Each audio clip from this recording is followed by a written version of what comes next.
Very warm welcome to all of you to self selection board of one step towards uniform. मेरा नाम है शुभम वाशने और आज हम बात करने जा रहे हैं कंट्री जिसका नाम है श्रीलंका।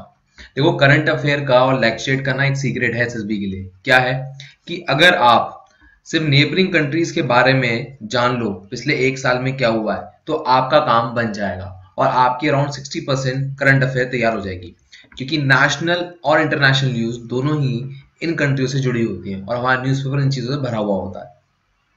अब कहानी श्रीलंका की शुरू होती है। तो श्रीलंका की कहानी में एक और नाम आता है, वो है यूएसए, डोनाल्ड ट्रम्प का।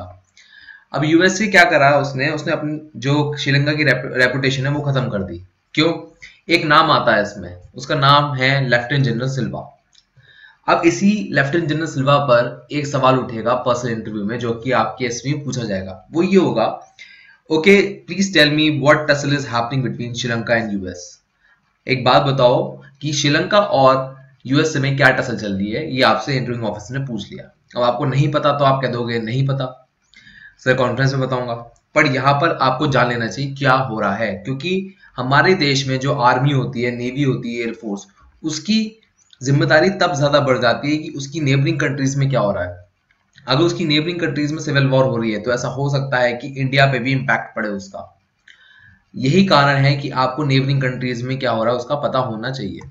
तो लेफ्टिनेंट जनरल सिल्वा, ये इंसान जो आपको दिख रहे हैं, इनको यूएसए ने बैन कर दिया कि आप यूएसए आ नहीं सकते, आपको वीजा नहीं मिलेगा। और इनको ही नहीं, इनकी जो इमीडिएट फैमिली मेंबर्स हैं, भाई बहन पत्नी, इनको भी अलाउ नहीं किया। अब यहाँ पर क्या होता है कि श्रीलंका गवर्नमेंट कहती है कि आप ये डिसीजन अपना वापस लीजिए, ये डिसीजन गलत है। तो यूएसए कहता है भाई मेरी मर्जी, मैं तो करूंगा ऐसे। अब ये जब ये कह रहा है यूएसए की मेरी मर्जी, तो इसके पीछे रीजन क्या था? यूएसए कहता है कि जब श्रीलंका की सिविल वॉर खत्म हो रही थी तो करीबन 40,000 जो तमिल सिविलियन हैं वो मारे गए। अब ये 40,000 तमिल सिविलियन जो थे वो सिविल वॉर में मारे गए थे। उस सिविल वॉर का एक नाम था, वो नाम था बैटल ऑफ किलोची। 2008 से 2009 तक हुआ। श्रीलंकन मिलिट्री ने जो लिबरेशन टाइगर ऑफ तमिल, जिसे लिट्टे के नाम से भी जाना जाता है, उसके खिलाफ यह ऑपरेशन लड़ा था। अब इसमें जो लेफ्टिनेंट जनरल सिल्वा है, लिट्टे को मिटाने के लिए उन्होंने क्या किया, ये नहीं देखा कि आम इंसान कौन है, बच्चे कौन है, हॉस्पिटल हैं या नहीं है, यूएन के बेसिस हैं कि नहीं है, सब पे गोलियां चला दी। और ये उस टाइम लीड कर रहे थे 58 डिवीजन ऑफ आर्मी, और ये फाइनल फेज था सिविल वॉर का, सिविल वॉर के एंड होने का। और उस टाइम उन्होंने अपनी रिपोर्ट में कहा, मतलब मीडिया के सामने कहा, our aim was not to gain ground but to have more kill. इसका मतलब ये हुआ कि उन्होंने कहा कि उनका एम ये नहीं है कि ज्यादा से ज्यादा जमीन उन्हें कब्जा करनी है, उनका एम ये है कि जो मिलेगा उसको मानना है, जो उन्हें लगेगा गलत है। तो यहां से कहानी बनती है। तो 2008 से 2009 में जब सिविल वॉर एंड हो रही थी, उसके बाद इनको प्रमोशन मिल जाता है और प्रमोशन मिलके ये बन जाते हैं मेजर जनरल सिल्वा। उसके बाद deputy representative of UN headquarters बन जाते हैं और वहां पर इनकी पोजीशन एज एन एम्बेसडर होती है। तो ये भी बहुत बड़ी पोजीशन है। उसके बाद 2019 मतलब पिछले साल बना दिए जाते हैं लेफ्टिनेंट जनरल की रैंक पर। तो अब ये बहुत बड़ी पोजीशन पे है और इनके पास श्रीलंका की आर्मी का बहुत बड़ा एक रुतबा है। तो यहां पर यूएसए कहता है कि जिस इंसान ने तमिल लोगों की जाने ली, उसको आप इतना बड़ा रुतबा क्यों दे रहे हैं? अब यहाँ पर यूएसए को बैक मिल जाती है यूएन से, यूनाइटेड नेशन से। यूनाइटेड नेशन ने भी ये कहा था कि अगर आप लेफ्टिनेंट जनरल सिल्वा को रखेंगे तो हम पीस कीपिंग ऑपरेशन से श्रीलंका की गवर्नमेंट को हटा देंगे। और तुरंत ही ऐसा हुआ। जब उन्होंने यूएन ऐसी स्टेटमेंट दी तो लेफ्टिनेंट जनरल की जैसी पोजीशन मिली सिल्वा को, यूएन की जो पीस कीपिंग ऑपरेशन है उससे श्रीलंका की गवर्नमेंट को हटा दिया गया और वहां से सारे ट्रूप्स वापस चले गए। तो अब यहाँ से श्रीलंका की रेपुटेशन और गिर जाती है कि वो अन्याय के खिलाफ कुछ कर नहीं रहा। अगर जेनोसाइड हो रहा है तो होने दे रहा है, उस पर उसको ध्यान नहीं दे रहा। यही नहीं, यहाँ पर कहानी खत्म नहीं हो। श्रीलंका ने जो लेफ्टिनेंट जनरल सिल्वा है उनको लगातार प्रमोशन तो दिया, बट ये भी डिनाई किया कि कोई भी जो सिविल वॉर में डेथ हुई है ऐसा कुछ हुआ ही नहीं है, ऐसा कुछ एग्जिस्ट ही नहीं करता, किसी की ऐसी मौत नहीं हुई है। जो हुई होगी छोटी मोटी हुई होगी, बट ये 40,000 जो नंबर आप बता रहे हैं रॉन्ग है। हमने कहीं भी हॉस्पिटल, मासूम बच्चों को या औरतों को नहीं मारा। अब यहां से कहानी और बढ़ जाती है। जब इनको मेडल्स मिल रहे थे तो ऐसा भी था कि अपोजिशन पार्टी ने भी इन्हें सपोर्ट किया और जो पार्टी एग्जिस्टिंग में है उन्होंने भी सपोर्ट किया। एग्जाम्पल, प्रेसिडेंट थे महिंदा राजपक्षा, उस समय उन्होंने सपोर्ट किया। उसके बाद इनकी पोजीशन बदल गई अपोजिशन पार्टी के द्वारा, वो थे श्रीसेना साहब।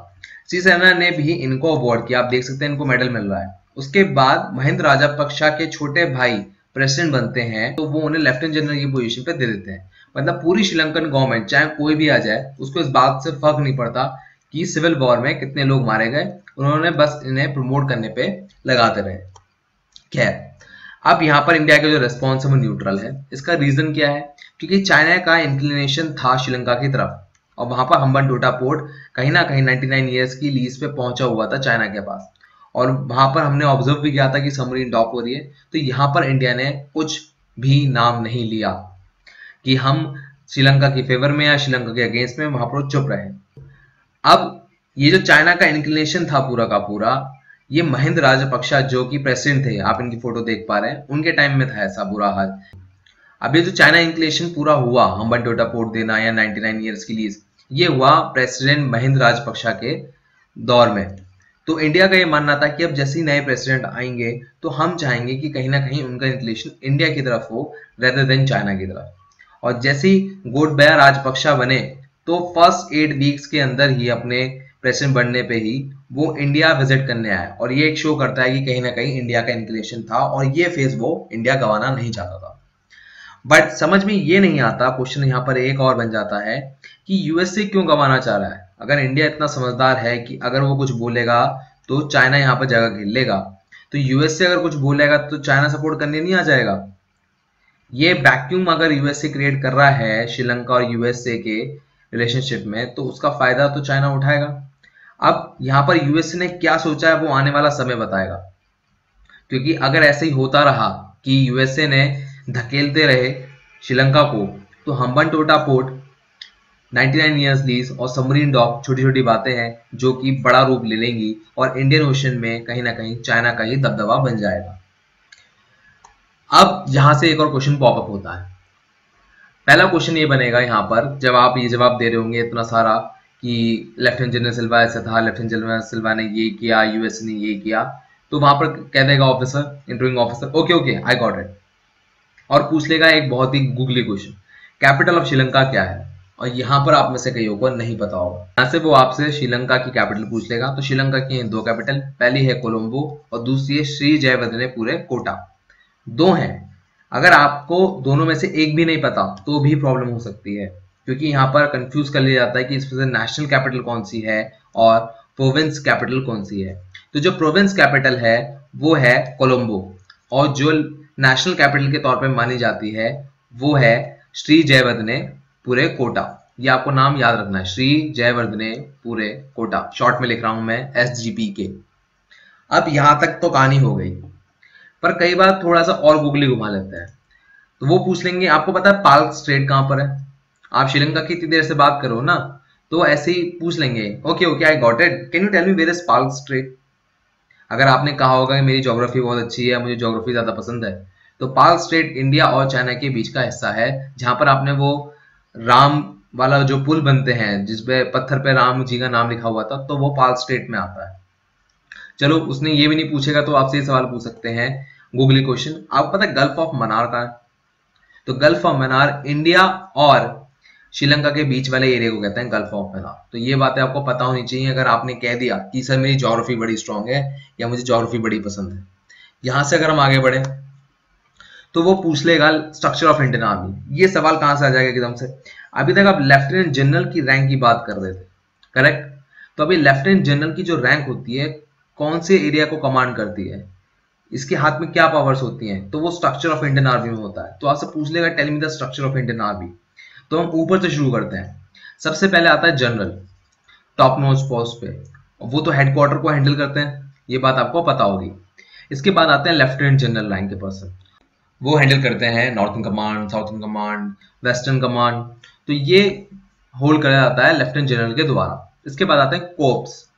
कोर्प्स जो होल्ड करा जाता है वो भी लेफ्टिनेंट जनरल के द्वारा ही करा जाता है। इसके बाद आती है कहानी डिवीजन पे। डिवीजन होल्ड करा जाता है मेजर जनरल के द्वारा। अब जो डिवीजन वाली पोजीशन है वो मेजर जनरल द्वारा संभाली जाती है। अब इसमें 42 आर्टिलरी, सेकंड माउंटेन, 26 इन्फेंट्री, आपने नाम सुने होंगे। तो ये डिवीजन होते हैं, ये मेजर जनरल रैंक का इंसान होल्ड करता है। इसके बाद आती है ब्रिगेड। ब्रिगेड से नाम पता लग जाएगा, ब्रिगेडियर होल्ड करते हैं। जैसे 10th आर्टिलरी, 23rd आर्मर्ड, ये आपने नाम सुने होंगे। उसके बाद आता है रेजिमेंट। रेजिमेंट को संभालते हैं कर्नल साहब या लेफ्टिनेंट कर्नल साहब। उसके बाद नीचे है कंपनी। कंपनी के अंदर है मेजर या कैप्टन साहब, करीबन 120 सोल्जर होते हैं उसके अंदर। और फिर उससे थोड़ा नीचे पार्ट है प्लेटून। प्लेटून में लेफ्टिनेंट संभालते हैं, अगर लेफ्टिनेंट साहब नहीं है तो जूनियर कमीशन ऑफिसर संभालेंगे। और फिर लास्ट है सेक्शन। सेक्शन को संभाला जाता है नॉन कमीशन ऑफिसर द्वारा, मतलब हवलदार साहब जो है वो संभालेंगे। आपने टैंगो चार्ली अगर मूवी देखी है तो वहां पर हवलदार साहब सेक्शन को संभालता है। ये पूरी हो गई कहानी। एक बार मैं आपको पूरा दोबारा बता दे रहा हूँ। आर्मी का हेडक्वार्टर जनरल साहब, कमांड संभालते हैं लेफ्टिनेंट जनरल, कॉर्प्स भी संभालते हैं lieutenant general, division major general, brigade brigadier, regiment colonel या lieutenant colonel, company major captain, platoon lieutenant, और सेक्शन नॉन कमीशन ऑफिसर जैसे कि हवलदार साहब। ये बात आपको बाय हार्ट पता होनी चाहिए, आपसे पूछा जा सकता है। जरूरी नहीं है कि लेफ्टिनेंट जनरल सिल्वा की न्यूज आएगी तभी पूछा जाएगा। स्टैटिक नॉलेज ये आपको पता होनी चाहिए। अब लेक्चरेट के टॉपिक जो होते हैं या करंट अफेयर जो एसएसबी में आती है, उसका एक सीक्रेट है। 60% जो करंट अफेयर्स आती हैं, चाहे वो नेशनल हो या वो इंटरनेशनल हो, वो आती है नेबरिंग कंट्री से। Pakistan, China, Nepal, Bhutan, Myanmar, Bangladesh, Sri Lanka. अगर आपको ये पता है पिछले एक साल में क्या हुआ है इन कंट्रीज में, तो आपका 60% काम हो गया है। क्योंकि आपकी देश की सिक्योरिटी इन नेबरिंग कंट्रीज पे ही डिपेंड करती है कि वो उनका रिलेशन हमारे साथ कैसा है। और इसके लिए मैंने आपके लिए पूरी एक प्लेलिस्ट बना रखी है, इसका लिंक आपको डिस्क्रिप्शन बॉक्स में मिल जाएगा। मैं लेता हूं आपसे विदा। मेरे लिए कोई मैसेज हो तो हैशटैग वाशने करके कमेंट बॉक्स में बताइए, या मेरे इंस्टाग्राम आईडी पे आप जा सकते हैं, इसका नाम है सेल्फ सिलेक्शन बोर्ड, और वहां पर मुझे डायरेक्ट डीएम भी कर सकते हैं। जय हिंद, टेक केयर, बाय बाय। मैं उनको रोज सोचता हूँ, मैं उनको रोज सोचता हूँ, वो है